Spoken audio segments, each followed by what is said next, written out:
오늘은 참된 믿음에 대해서 같이 좀 생각해 보는 시간을 좀 갖도록 합니다. 하이델베르그 20문, 21문 두 가지 질문 문답을 먼저 좀 읽으면서 그 내용을 바탕으로 해서 오늘 말씀의 은혜를 좀 나눴으면 좋겠습니다. 20문 한번 띄워주시면 PPT 띄워주시면은 네. 잘 보이시나요? 네. 제가 질문을 읽어드리면 여러분이 답을 천천히 읽으시면 되겠습니다. 그러면 아담 안에서 모든 사람이 멸망한 것처럼 그리스도를 통하여 모든 사람이 구원을 받습니까?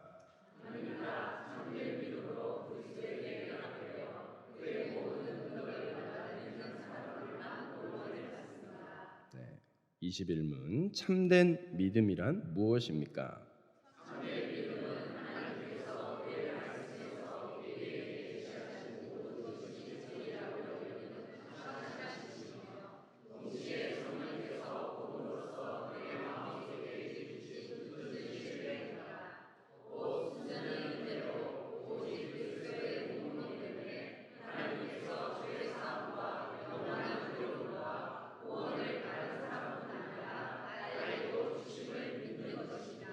네, 네. 그렇죠. 우리가 한 사람으로 인해서 모든 사람이 죄의 멸망을 받은 것처럼 그러면 예수님을 통해서 모든 사람이 자동으로 구원을 받느냐라는 질문이거든요. 자동입니까? 그럴 수 없다라는 거예요. 성경적인 대답은 그렇지 않다라는 것입니다. 모든 사람에게 구원의 문이 열려 있는 건 맞지만은 모든 사람이 그냥 자동으로 구원을 받는 것은 절대 아니다라고 이야기를 합니다. 그 구분의 기준을 표현하는 단어가 우리는 믿음이라고 이야기를 하는 것이죠. 예. 그래서 믿음이 우리 기독교에 있어서는 참 중요합니다. 그런데 그 믿음에 대해서 생각할 때에 우리가 믿음에 대해서 약간 혼동스러워할 수가 있다라는 것이죠. 그래서 참된 믿음이 무엇인지를 오늘 생각해 보자라는 것입니다. 인간이 이제 우리 앞 시간에서 했던 거를 조금 떠올려 본다면 지난주에 예수님은 어떤 예수님이셨어요? 네, 우리는 이래서 정말 은혜가 있습니다. 여러분들이 잘 잊어주시니까는 했던 말도 하고 했던 말도 해도 또 은혜가 되고 그런 것 같습니다. 지난주에 우리는 예수님은 다리이신 예수님, 기억나시죠? 또 이렇게 하면 또 기억나요. 놀랍지 않습니까? 네. 그래서 유일한 우리의 하나님과 우리 사이에 끊겼던 이 길, 그죠? 어떤 길도 놓이지 않은 단절되어 버린 이 길을 다시 복원시킨, 다시 연결되게끔 다리를 놓은 것이 그 다리 대신 그 다리가 바로 예수 그리스도다라는 것을 우리가 나누었습니다. 그래서 요한복음 14장 6절 말씀, 내가 곧 길이요 진리요 생명이니 나로 말미암지 않고는 아버지께로 올 자가 없느니라. 성경에 분명하게 명시하고 있습니다. 예수 그리스도 외에는 다른 길이 있을 수가 없습니다. 여러분, 예수님께서는 2000년 전에 십자가에 달리심으로 다리가 되셨죠. 하나님과 끊어진 관계를 연결해서 모든 천하 만민 모든 사람들이 하나님께로 나올 수 있는 길을 여셨어요. 그래서 하나님의 소원이 있다면 무엇이겠습니까? 정말 이 길 어떻게 놓여진 길입니까? 그죠? 하나님과 동등하신 예수님께서 몸소 피 흘려 죽어 주심으로 대신 죽으심으로 그렇게 놓여진 길이지 않습니까? 너무나 귀한 그 길, 할 수만 있으면 모든 사람이 이 길을 통과하여서 하나님께로 나아가는 것, 그것이 하나님의 소원일 것입니다. 디모데전서 2장 4절 말씀입니다.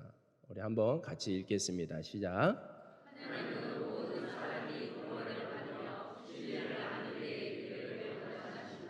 아멘.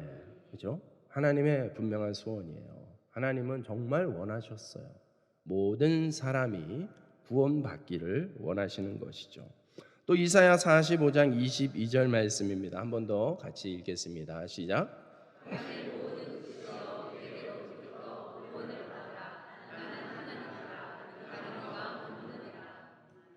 아멘. 그렇죠. 땅의 모든 끝이 정말 하나님께로 다시 돌아와 구원을 받는 것, 구원받기를 원하시는 것, 그것이 하나님의 소원함입니다. 하지만 우리가 앞서 읽었던 20번 문제, 20번 질문에 의하면 그럴 수 없다라는 거예요. 또 그래서도 안 된다라는 게 성경적인 대답입니다. 왜 그렇습니까? 하나님의 소원이 버젓이 있는데 하나님이 하나님 마음대로 하시면 되지 왜 그럴 수 없다라고 이야기해야만 하는 것인가요? 만약에 그렇게 되면 어떻게 되는 겁니까? 모든 사람이 정말 예수님을 믿고 안 믿고와 상관없이 예수님이 우리를 위해 죽어주신 거니까 그쵸? 그 효과는 정말 모든 인류를 다 커버하고도 남는 거잖아요. 그런데 왜 모든 사람이 자동으로 구원을 받으면 안 된다는 것이에요? 자동으로 구원받으면 어떻게 되는 거예요? 전혀 하나님의 공의가 무너지기 때문에 그런 거예요. 전혀 하나님이 공의스럽지 못하게 되는 것이죠. 그러면 우리는 전혀 공의롭지 못한 하나님을 믿고 따를 수 있냐라는 것이죠. 이 문제가 발생을 하는 거예요.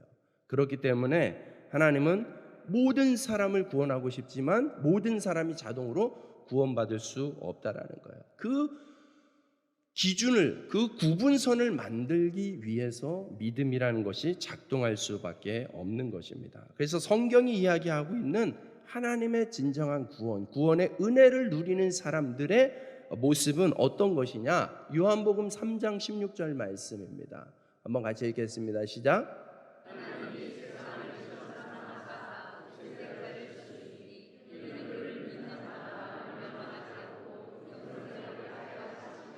아멘. 하나님이 세상을 어떻게 해요? 이처럼 사랑하세요. 이처럼. 정말로 사랑하셨다는 거죠. 정말로 사랑하셔. 정말 모든 사람까지도 다 사랑하셔요. 그렇지만 그럼에도 불구하고 그래서 모든 사람이 자동으로 구원받는다라고 이야기하지 않고 이는 그를 믿는 자마다 독생자 예수 그리스도를 믿는 자마다 멸망하지 않는 거예요. 그러니까는 반드시 믿음 안에 있어야 되는 것이죠. 오늘 우리가 읽었던 말씀의 본문에도 12절 말씀에 영접하는 자 곧 그 이름을 믿는 자에게 하나님의 자녀가 되는 권세를 주신 것이죠.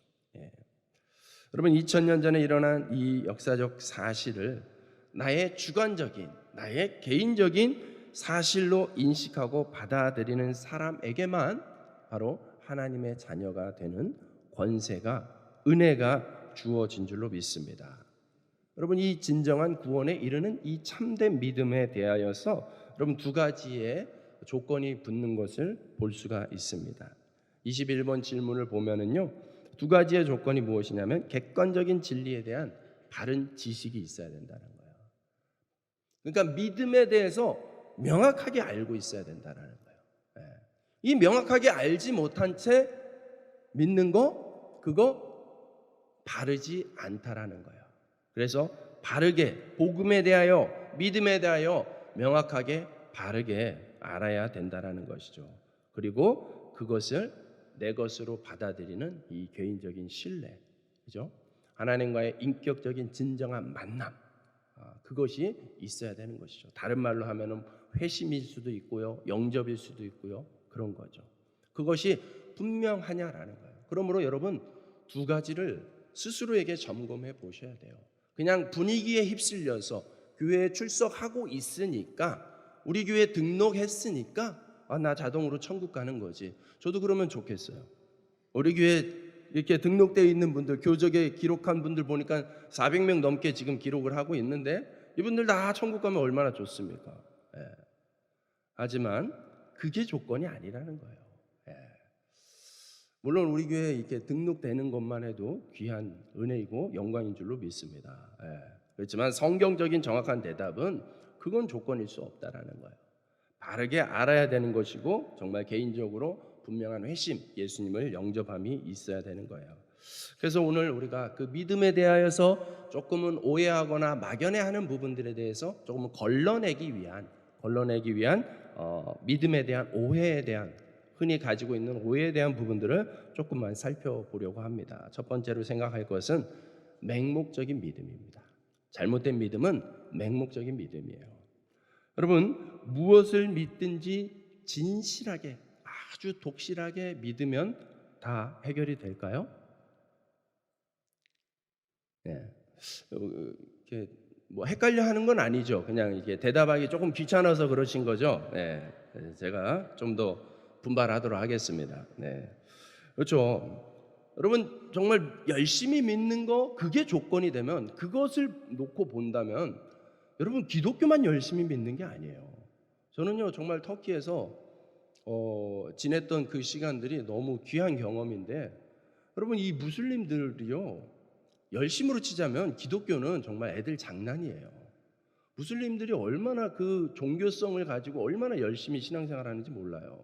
한날은 제가 이렇게 그 금요일 점심 때였어요. 정오인데 이렇게 어디를 가는 길이었는데 비가 막 쏟아졌거든요. 비가 엄청 왔거든요. 근데 그 어느 모스크를 지나가는데 모스크 마당에 사람들이 빼곡합니다. 비가 억수로 쏟아지는데 뭐 하는 시간이냐면 이 이슬람은 금요일 점심이 대예배예요. 우리 시기에 주일 낮 예배가 그 친구들은 금요일 정오가 그 시간이에요. 그 시간에 모여서 이렇게 예배를 드리는데 이게 예배당이 크지 않으니까는 다 사람들이 못 들어가고 마당에 이렇게 꽉 차 있는 거예요. 양탄자 깔고 이제 거기에 앉아서 이렇게 예배를 드리는 건데 비가 그렇게 오는데도요 꿈쩍도 안 합니다. 이 사람들. 우리 같으면 어떻게 하겠어요? 일단 못 들어가면은 집에 가죠. 그죠? 건물 안에 못 들어가면 뭐 이런 데다 있어 하고 이럴 거예요. 그 열심, 그 헌신적인 모습들은 여러분 이제 곧 라마단이거든요. 라마단이면 30일 한 달 동안은요. 여러분 해 떠 있는 시간 동안에는 음식을 안 먹는 게 라마단을 이게 지키는 그 모습이에요. 근데 제가 가르쳤던 실제 가르쳤던 만났던 그 친구 중에도요 그런 친구가 있었어요. 20살 20대 초반의 여학생인데도요 이 학생이요 이 라마단 기간 동안에요 정말 음식을 안 먹어요. 저랑 카페에서 만나고 음식점에서 만나는데요 선생님 드세요 하고 자기는 안 먹어요. 절대 안 먹어요. 물도 안 먹습니다. 여러분 더 열심인 사람도 있는데 침도 안 삼킵니다. 왜냐하면 침도 물이니까. 침도 음식으로 여기니까는 침도 안 생깁니다. 그래서 침을 뱉어요, 막 바닥에. 하면서 막 뱉어요. 라마단 기간에 얼마나 조심해야 되는지 몰라요. 그러니까 이 친구들이 한 20일 넘어가잖아요. 그러면 이 스트레스가 막 이게 고조됩니다. 그래서 길거리에서 싸워요, 막 툭하면 싸워요. 그러니까 이게 아이러니죠. 인간적인 노력으로 하면은 그런 아이러니가 생기는 거예요. 라마단을 왜 지키는 거게요? 거룩해지려고, 소위 말해서 거룩해지려고 하는 거예요. 근데 20일째 넘어가면은 지금 벌써 한 달째 막 3주째 지금 굶었잖아요. 그러니까 막 조금만 건드려도 예민한 거예요. 그래서 막 길거리에서 싸우는 사람이 그렇게 많아요. 그런 거죠. 어쨌든 간에 여러분 우리 그렇게 하라고 합니까? 여러분 이번 특세 기간 동안에 우리 다 같이 금식합시다. 아침 금식합시다. 지키기 쉽지 않아요. 이 분위기가. 그죠? 네. 그러니 열심으로만 놓고 본다면 여러분 훨씬 더 열심히 헌신적으로 종교생활하는 데는 얼마든지 많습니다. 여러분 우리나라도 보세요. 우리나라도 토속 종교 보세요. 얼마나 지극정성으로 비나이다 했습니까? 지금 그렇게 안 하잖아요. 우리 새벽 기도는 하나의 옵션이잖아요. 그죠? 내 컨디션이 좋으면 나가고, 그죠? 우리가 찔릴 때는 또 웃고 넘어가고 막 이러죠. 그런 거예요. 그러기 때문에 여러분 열심히 믿는다 이게 기준일 수 없는 거예요. 물론 열심 자체가 나쁜 건 아니죠. 열심은 필요한 부분이에요. 근데 열심이 어떤 기준이 될 수는 없다라는 겁니다. 믿음을 충족시키는 기준이 될 수는 없다라는 거예요. 오히려 무엇을 생각해야 됩니까? 무엇을 믿느냐가 중요한 거죠. 그렇죠? 정말 그들이 그렇게 열심히 믿는 그 신이 진짜 참 신이냐, 이거에 대한 우리가 검증이 있어야 되고 고민이 있어야 되고 확신이 있어야 되는 것이죠. 여러분이 믿는 하나님이 정말 살아계신 하나님이세요? 네, 이거 대답 못 하시는 분들은 이제 점검해 보셔야 돼요. 진짜로. 예. 정말 내가 믿는 하나님이 내 열심을 그렇게 드려도 괜찮은 하나님인가? 충분히 그럴 만한 가치가 있는 분이신가? 라는 것에 대한 확신을 가질 수가 있어야 되는 것이죠. 참된 믿음은 그렇기 때문에 우리가 했던 이야기 중에, 제가 와서 했던 표현 중에 많은 분들이 은혜 받고 있는 표현, 덮어놓고 믿는 신앙이 아니다. 우리는 펼쳐놓고 믿어야 된다. 왜 펼쳐놓으라고 합니까? 성경 안에 그분의 모습이 있으니까요. 성경 안에 그분의 말씀이 있으니까요.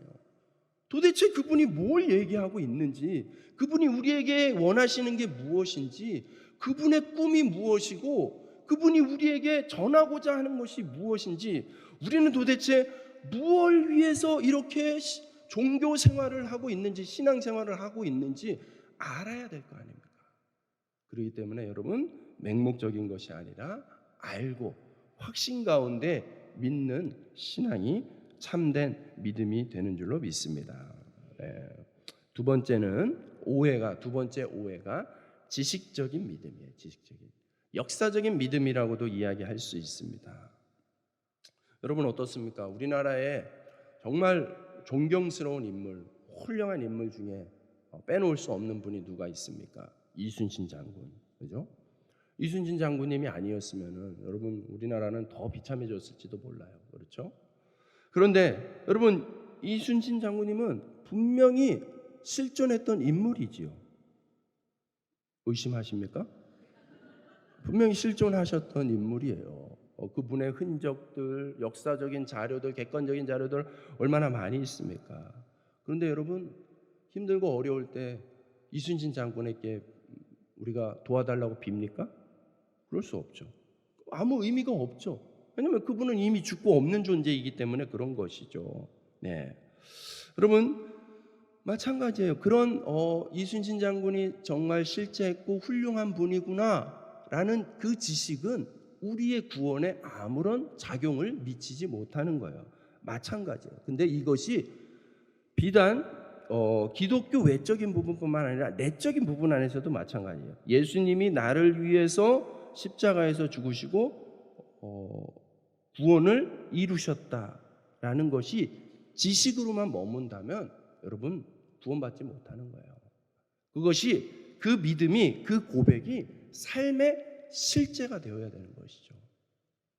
말이 좀 어렵습니다. 그죠? 네. 일단은 아는 게 중요합니다. 그 사실을 아는 게, 깨닫는 게 중요한데 어떤 분들에게는 그게 그냥 어떤 지식과 정보로만 머물러 있는 분들이 있어요. 그래서 그건 그거고 내 삶은 삶이고 분리가 되어 있는 분들이 있습니다. 이것을 갖다가 지식적인 믿음이라고 이야기를 하는 거예요. 지금 제가 얘기하는 것은 이게 일치가 되는 믿음을 얘기하는 거예요.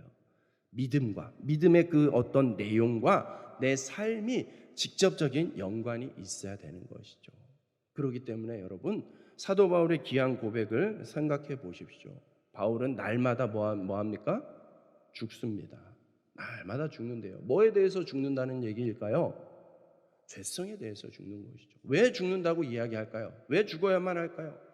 그는 정말 세상적으로, 인간적으로 볼 때에 훨씬 좋은 조건들, 풍성한 조건들을 많이 가지고 있었잖아요. 그의 가문은요, 대대로 뼈대 있는 가문이었고요. 또 공부도 엄청 잘했어요. 뭐 가진 것도 많았죠. 인정받았고 세상적으로 얼마든지 출세하면서 잘 나가는 인생이었습니다. 그런데 바울은 훗날 이야기하죠. 그 모든 것이 마치 배설물과 같더라. 참 진리 예수 그리스도를 만나니까 그것이 정말 이 예수 그리스도를 아는 거에 비하면 아무짝에도 쓸모없는 것과 같더라. 그러니까 세상적으로 아무 일도 하지 말아라, 이 뜻은 아니에요. 바울은 이 복음이 얼마나 귀하고 가치 있는 것인가를 표현하기 위해서 그렇게 얘기한 거예요. 그러니 여러분 보십시오. 우리가 예수님을 믿는다 했으면 삶의 우선순위가 달라져 있냐라는 것이죠. 예수님을 믿지 않을 때와 믿고 난 이후에, 이전과 이후에 삶의 우선순위가 달라져 있냐라는 것이죠. 여전히 똑같이 나는 10억을 갖는 게 내 인생의 목적이고, 나는 좀 더 자고 좀 더 눕고 좀 더 편한 것이 내 인생의 성공이야, 내 인생의 어떤 목표점이야, 난 그걸 위해서 뭐든 할 거야 라는 자세로 살아가고 있다면 정말 예수님을 만난 거라고 말하는 것이, 그 고백하는 것이 사실일까요? 라는 걸 생각해 보자라는 거예요. 이거는 누구도 옆에서 평가할 수는 없습니다. 스스로가 평가하셔야 됩니다. 스스로가 점검하셔야 됩니다. 하나님 앞에서 정말 내 믿음은 살아있는 믿음인가? 이게 실제가 되고 있는 믿음인가? 아니면 머리로만 내가 이해하고 머리로만 하도 들어가지고 그렇구나 하고 끝나고 삶 속에서는 여전히 죽지 않고 있는 것인가? 바울은 그렇기 때문에 나는 날마다 죽노라, 그 죄성을 날마다 죽이고요, 그 안에는 자기의 자존심도 죽여버리는 거예요. 얼마든지 그는 항변할 수 있는 상황들이 많았습니다. 얼마든지 억울하다고 말하고 자기의 권리와 자기의 주장을 펼칠 상황들이 얼마나 많았습니까? 그럼에도 불구하고 그러지 않아요. 왜요? 무엇을 위해서요? 바울에게는 예수 그리스도가 전부였고 예수 그리스도가 목적이었기 때문에, 그래서 그걸 위해서, 그 복음 전파를 위해서 얼마든지 내가 희생하노라 라는 모습으로 살아낼 수 있었다는 것이죠. 네. 오늘 이 시간에 저와 여러분들이 다 바울이 될 수는 없습니다. 다 바울이 될 수는 없습니다. 우리가 그렇게까지 할 수는 없습니다. 하지만 여러분, 오늘 이 말씀 앞에 한번 진지하게 직면해 볼 수 있기를 바랍니다. 네. 우리가 당장 모든 재산을 다 팔라 이 얘기 아닙니다. 그런 식으로 극단적으로 얘기하고자 하는 것이 아닙니다. 얼마든지 여러분 삶의 환경 속에서 열심히 살면서 가치 있게 살면서 그 삶이 복음적인 삶이 되어질 수 있다라는 거예요. 여러분이 가지고 있는 거, 지금 여러분에게 주어진 위치라든지 어떤 힘이라든지 어떤 물질이라든지 이것이 어떤 식으로 쓰이고 있냐라는 것이죠. 단지 내 입을 즐겁게 하고 내 배를 즐겁게 하기 위해서만 그것이 사용되고 있다면 과연 복음은 나랑 무슨 상관인가라는 의문이 들어야 되는 것이죠. 근데 내가 가지고 있는 것 중에 내가 복음을 위해서 뭔가 좀 더 가치 있게 쓴다, 조금이라도 하나라도 가치 있게 쓴다, 그러면 여러분의 믿음이 꿈틀대고 있는 것이죠. 반응하고 있는 것이죠. 지식적인 믿음의 한계를 뛰어넘고 있는 것이죠. 저와 여러분들이 정말 참된 믿음을 깨닫고 살아있는 믿음, 실제가 되는 믿음의 삶을 살아갈 수 있기를 주님의 이름으로 축복합니다. 또 한 가지 믿음에 대한 오해는 세습적인 믿음이라는 것입니다. 세습적인 믿음. 그렇죠. 여러분, 왕위는 세습을 해도 됩니다. 왕위는 왕족, 피의 혈통으로 이어지는 거기 때문에 세습을 해도 돼요. 여러분들의 재산은 세습을 해도 되지요. 물려줘도 되지요. 네. 그런데 여러분, 믿음이라는 것은 그렇게 자동으로 물려지지가 않습니다. 부모님이 열심히 기도했으니까 자녀는 자동으로 예수님을 믿게 된다? 아니죠. 아니라는 걸 우리가 너무나 많이 보고 있습니다. 네. 여러분, 그렇기 때문에 믿음은 한편으로 얘기하면 지극히 개인적인, 철저히 개인적인 믿음이에요. 인격적으로 그 인생 가운데 하나님을 만나지 않으면 여러분, 구원받는 인생이라고 말하기가 어려운 것이죠. 여러분, 21문에 보면은 21문의 그 대답의 뒤쪽에 보면은요, 곧 순전히 은혜로 오직 그리스도의 공로 때문에 하나님께서 죄 사함과 영원한 의로움과 구원을 다른 사람뿐 아니라 나에게도 주심을 믿는 거라고 했습니다. 네. 여러분, 그렇기 때문에 우리 부모 세대들, 기성 세대들은 반드시 그러한 기도와 그러한 애씀이 있어야 돼요. 자녀들이 저절로 믿는 것이 아니기 때문에 자녀들이 정말 그 인생 가운데 하나님을 알 수 있도록, 믿을 수 있도록 그렇게 여러분 기도하셔야 돼요. 저희 둘째가 이 예배를 안 볼 거라는 것을 확신하고 잠시 나누다면 저희 가정도 그랬어요. 저희 가정도 얼마 전에도 정말 가슴이 내려앉는, 정말 심장이 툭 떨어지는 그런 이상한 소리를 하더라고 얘가 갑자기 사춘기니까. 예. 교회 안 가고 싶다는 거예요. 예. 왜? 그랬더니만은 자기는 안 믿어진다는 거야. 근데 걔가 1년 전에는 목사 되고 싶다고 했거든요. 지가 은혜 받았다고. 그러니까 얘가 왔다 갔다 하는 거예요. 지가 무슨 소리 하는지도 모르고 있는 거예요. 예. 그래서 정말 그때 이제 아내와 저희가 굉장히 많이 긴장을 했습니다. 그래서 아주 막 극도로 긴장하고 막 이랬던 때가 있어요. 그러니까 목사의 자녀들도 예외 아닙니다. 예. 제가 한번 고백했잖아요. 저도 예전에 사춘기 때 저는 뭐 저희 애들은 지금 잘하는 거 보면 저에 비하면 너무 감사하죠. 예. 제가 양심이 있어서 걔네들을 뭐라고 이렇게 잘 못해요. 예. 예. 저도 방황할 때 보면은 저도 뭐 제가 충격을 받고 돌아온 이제 그 이유 중에 하나가 뭐냐면 같이 방황하고 놀던 친구들이 어느 날 이제 자기 고백들을 하기 시작했어요. 막 놀다가 근데 보니까 얘는 장로 아들이고 얘는 목사 아들인 거예요. 서로 그 정체를 모른 채 그냥 막 그렇게 막 망나니로 놀았던 거예요. 예. 거기서 제가 충격을 받고 이건 아닌데 하면서 이제 돌아오게 되는 거죠. 그런 거예요. 얼마든지 우리의 자녀들이 아무리 내가 열심히 한다 하더라도 하나님을 모른 채 인생을 살아갈 수가 있습니다. 여러분 그렇기 때문에 저는 그 고백 되게 위험한 거라고 생각해요. 지 신앙 지가 알아서 하는 거죠. 그럴 수 있습니까? 그러다가 걔가 지옥 가면 어쩌시려고요. 저는 그렇게 쉽게 얘기할 부분은 아니라고 봅니다. 물론 어떤 상황과 어떤 마음 속에서 나왔다는 것, 그 나온 표현인지는 제가 충분히 이해는 하지만 여러분 다시 잘 생각하셔야 됩니다. 그래서 정말 자녀들이 하나님을 만날 수 있도록 정말 할 수 있는 모든 것을 최선을 다해서 하셔야죠. 가장 우선적으로 기도를 하셔야죠. 기도를 하시면서 신앙이 이 아이에게 어떻게 하면 흘러갈 수 있을까? 어떻게 하면 이 아이가 정말 예수님을 분명히 믿고 이 신앙을 떠나지 않을까? 그런 거예요. 저희 둘째를 보더라도 여러분들이 절대 아는 체를 하지 마시기 바랍니다. 그런 거예요. 여러분들도 저와 비슷한 고민들을 다 하고 계실 줄 압니다. 정말 안전하다라고 확신하고 자신할 수가 없습니다. 그렇기 때문에 정말 기도하시고 정말 이 아이의 신앙이 서기 위하여서 내가 무엇을 해줄 수 있을까? 어떻게 해줄 수 있을까? 그걸 정말 부모된 입장에서 애써야 돼요. 그런 차원에서 봤을 때 여러분 어떻습니까? 우리 주일학교 선생님들 너무 귀한 일들을 하고 계신 거예요.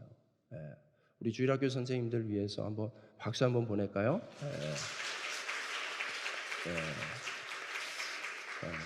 얼마나 감사해요. 저도 예배 똑바로 안 드려 이렇게 잘 말 못하는데 교회에서는 그렇게 할 거 아닙니까, 그죠? 그래서 하여튼 우리 선생님들 또 우리 부모님들이 함께 했어야 돼요. 또 우리 교회 기성세대 우리 어른들이 우리 교회 자녀들 우리 교회 다음 세대들 정말 이곳에서 신앙이 좀 뿌리 내리고 이렇게 성장할 수 있도록 신앙이 이렇게 자생할 수 있도록 여러분 같이 관심을 갖고 같이 애써야 돼요. 보면은 우리 교회 아이들 이렇게 만날 때마다 얼마나 사랑스럽고 얼마나 예쁜지 몰라요. 문제는 그 아이들이 많이 없다는 게 문제죠. 그래서 함께 정말 관심을 갖고 그 교회가 아이들의 놀이터가 되고 아이들의 어떤 신앙의 이 모판이 되고 또 이곳에서 신앙이 이렇게 자라나는 신앙적인 추억이 쌓이는 교회가 되어질 수 있도록 여러분 함께 마음 쓰고 또 지혜를 모으시고 힘을 모으시고 함께 기도해 주시기를 주님의 이름으로 부탁드립니다. 마지막으로요, 여러분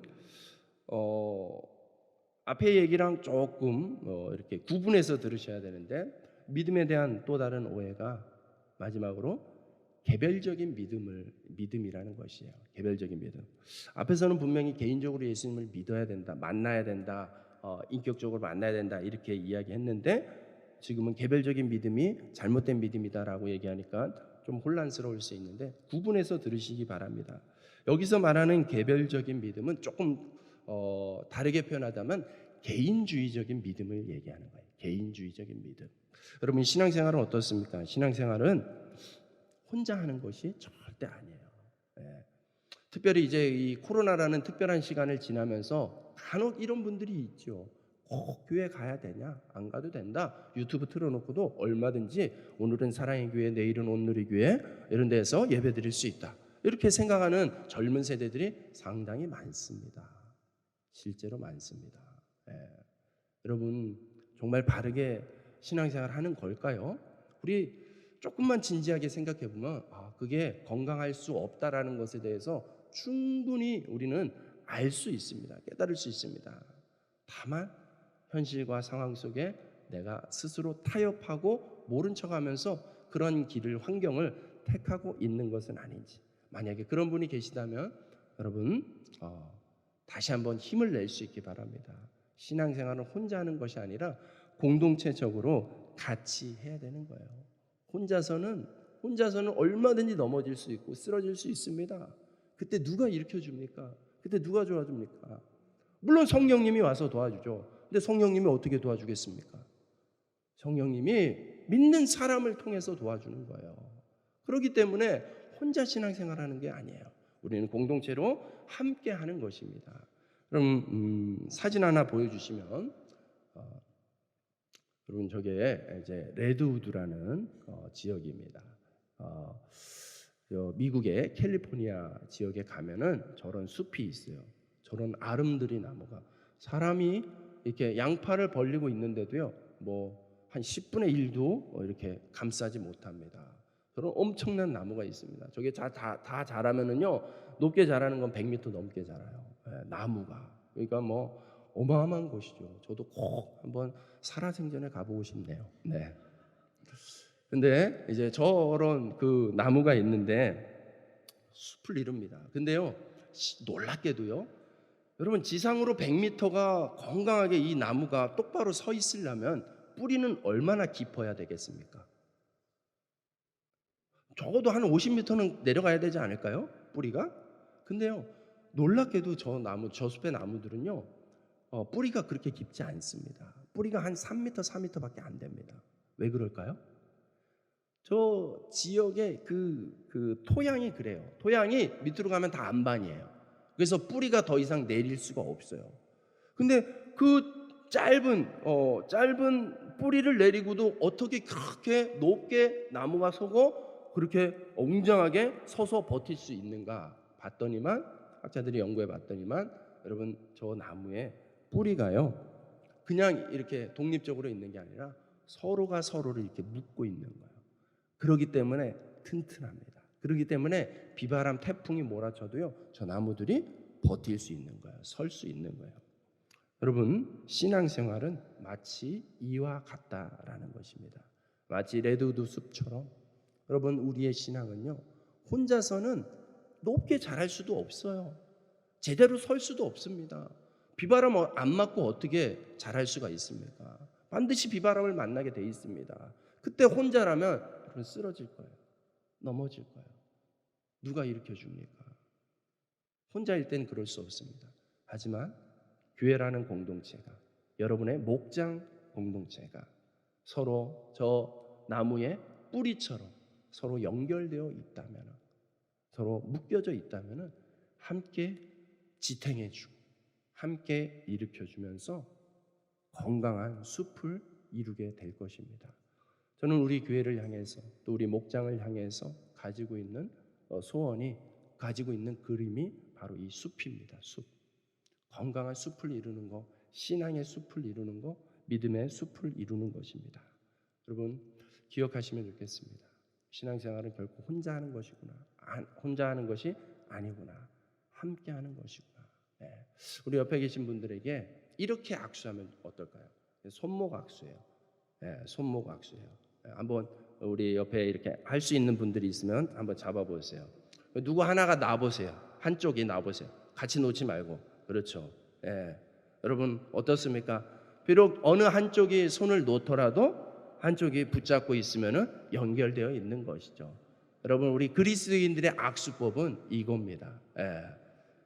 또 나가면서 이렇게까지 잡으려고는 하지 마시고 상징적인 거니까 이런 악수라는 것을 기억하시면 좋겠어요. 하나님이 우리를 이렇게 붙잡고 있어요. 그래서 내가 하나님을 붙잡고 있는 힘이 좀 떨어지더라도 놓치더라도 하나님이 날 꽉 붙잡고 있는데요. 이 원리가 교회에도 동일하게 적용되는 것이죠. 우리는 그리스도의 몸으로서 서로 이렇게 연결되어 있는 거예요. 그래서 누구 하나가 힘이 좀 빠지더라도 옆에서 붙잡아 주면 되는 거예요. 옆에서 일으켜 주면 되는 거예요. 그럼 함께 일어서고 함께 이 신앙의 은혜들을 함께 누리면서 나아가는 것이죠. 여러분, 그리고 천국에서 만나는 거예요. 아멘. 천국에서 만날 수 있기를 축복합니다.